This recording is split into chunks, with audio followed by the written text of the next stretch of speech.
Any smoke is pollution, any smell is pollution, ఏదైనా.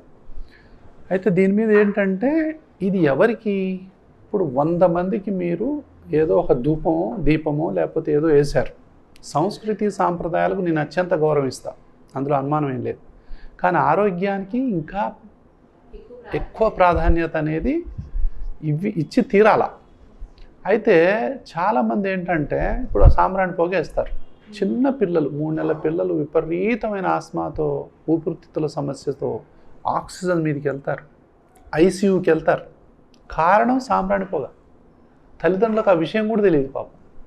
ఏంటో sir మా పిల్లోడికి ఈ మధ్య పక్కలే రేస్తుందని తీసుకొస్తారు అమాయకంగా. దానికి కారణం వాళ్ళే అని వాళ్ళకి తెలియదు. మరి ఎందుకు వేస్తామమ్మా అంటే మీరు అన్నట్టే ఈవిల్ స్పిరిట్స్ పోతాయని, లేకపోతే పాజిటివ్ ఎనర్జీ వస్తుందని.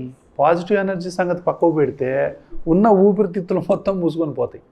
కాబట్టి ఈ విషయాన్ని తల్లిదండ్రులు గమనించాలి. సో అగరబత్తీలు కానీ, పర్ఫ్యూమ్స్ కానీ, లేకపోతే మీరు అన్న ఏదైనా సరే 100 మంది ఎక్స్పోజ్ అయ్యారండి, అందులో ఒక 5-6 అక్కడి నుంచి లేచిపోతారు. ఆ లేచిపోయే వాళ్ళని మనం గమనంలోకి తీసుకోం, వాళ్ళు కూర్చున్న వాళ్ళనే పట్టించుకుంటాం మనం.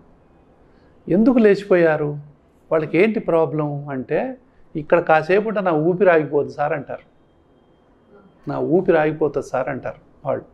అంటే అట్లాంటిది చాలా ఇది కదా, మనం గమనించాలి కదా ఆ విషయాన్ని. అది ఒక వ్యక్తి బాధపడ్డా, 5 బాధపడ్డా, ఎవరు బాధపడ్డా, సో ఈ విషయాన్ని మనం గమనించాలి. ఇట్లాంటి విషయాలు ఎక్కడికి వస్తాయి అంటే మా దగ్గరికి వస్తాయి. 95 మంది కూర్చున్న వాళ్ళు కంప్లైంట్ ఏమి ఇయ్యరుగా, ఆ 5 ఇక్కడికి వస్తారు. సార్ ఈరోజు నేను ఇక్కడికి పోయాను సార్, ఏదో ఫంక్షన్కి పోయాను, అక్కడ విపత్సంగా అవి ఇవి వేశారు, అప్పటి నుంచి దగ్గు వస్తుంది, ఆయాసం వస్తుంది సార్ అని చెప్పి వస్తూనే ఉంటారు. అంటే ఇదంతా ఏంటంటే సంస్కృతి సాంప్రదాయం.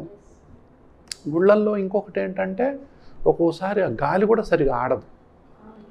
ఇప్పుడు చాలామంది విచిత్రం ఏంటంటే నా దగ్గరికి పూజారులు వస్తుంటారు. పూజారులు అలర్జీ ఆస్మాతో బాధపడే వాళ్ళల్లో చాలామంది ఉన్నారు పాపం. వాళ్ళది ఏంటంటే సార్ మనం ధూపం దీపం నైవేద్యం అయిపోతే భక్తులు ఊరుకోరు, వాళ్ళకి అది చేస్తేనే మా ఊపిరితిత్తులు ఊరుకోవు, మాకు మొత్తం మూసుకొని పోతాయి. ఆ నైట్ పోయి మేము పడే నరకం ఎవరికి చెప్పుకోవాలి సార్ అంటారు వాళ్ళు వచ్చి. వాళ్ళకు వాసన పడదు, అస్సలు పడదు. కొంతమందికి అయితే అసలు పూజారి ఉద్యోగం నుంచి పక్కకు తప్పుకున్న వాళ్ళని కూడా చూశాను నేను. చాలామంది యజ్ఞాలు యాగాలు చేసేటప్పుడు గంటలు చేస్తారు కదా, వాళ్ళకు పాపం చాలా ప్రాబ్లమ్స్ ఎదుర్కొనే వాళ్ళు ఉన్నారు వాళ్ళల్లో.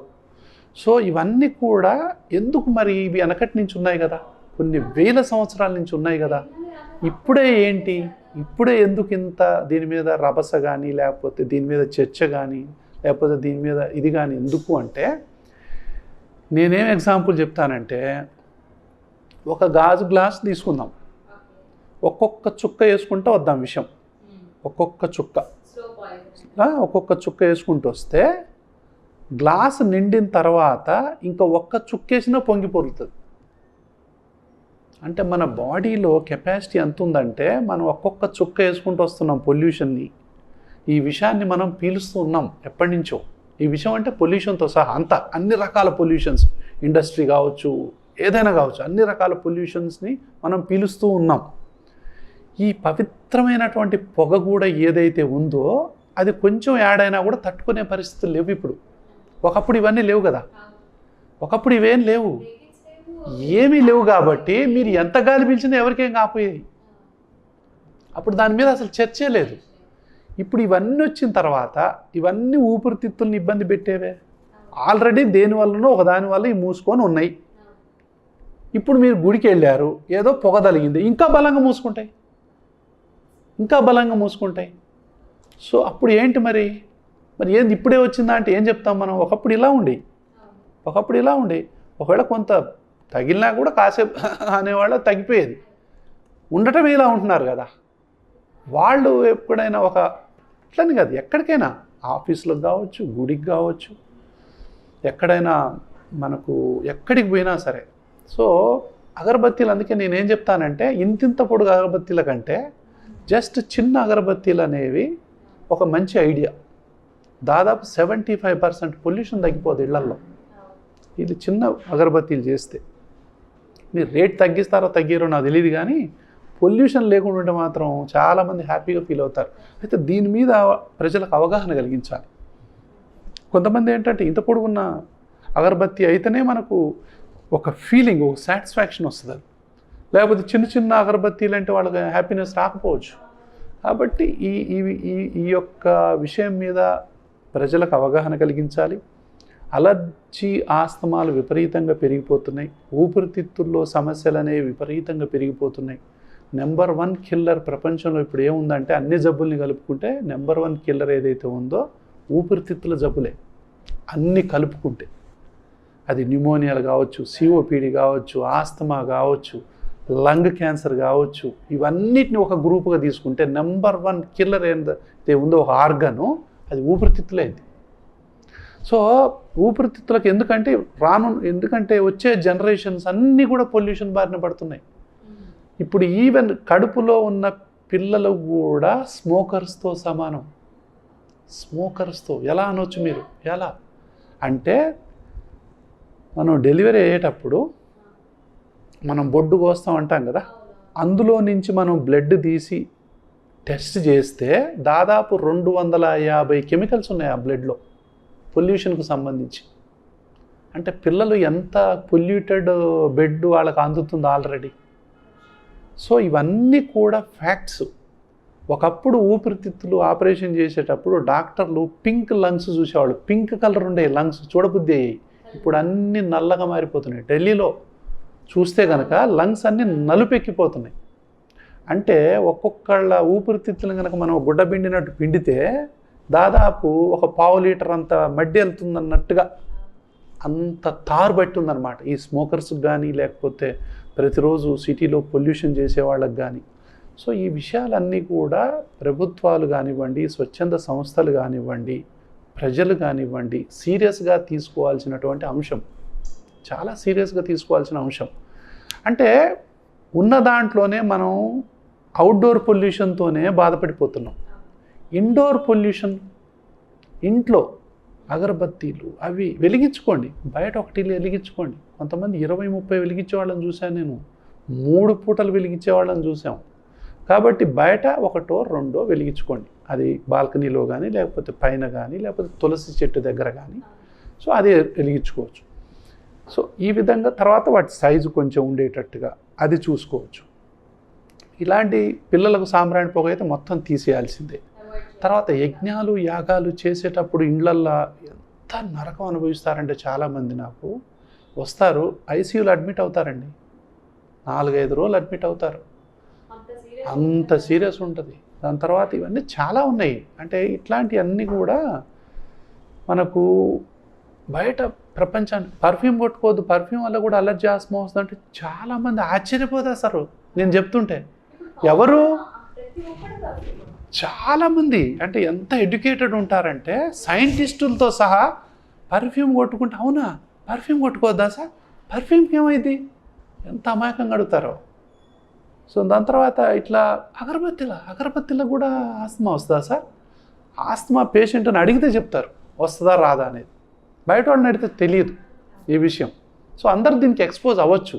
కాబట్టి ఈ యొక్క అగరబత్తీలు కానీ ఇవి కానీ ఎంత వేయకుండా ఉంటే అంత మంచిది. సో ఇది సంస్కృతి సాంప్రదాయాలకు సంబంధించినటువంటి విషయం, చాలా సెన్సిటివ్ విషయం.